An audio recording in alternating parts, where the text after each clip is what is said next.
Hi, it's Gina from WTI. I want to tell you why we made it a priority to have a safe box in our home. We had friends that lost almost everything that they owned in a fire, but they had kept important documents inside the safe and it survived. This safe box from SentrySafe is waterproof and fireproof, and it's small enough just to fit under our bed. Okay, so it took me a little bit to understand how to open it.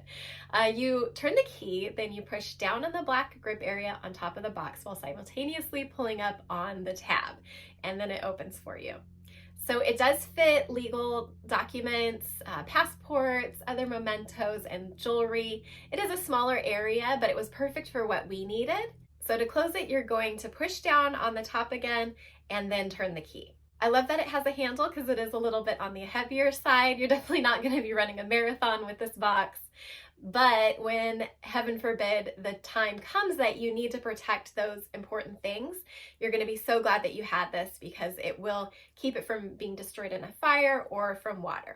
We're so happy that we bought this box because it gives me peace of mind and it makes me secure to know that if an accident did happen, that those documents that are so important to me or even things that my mom handed down to me are not going to be destroyed or lost. So I definitely recommend it, and that's my point of view.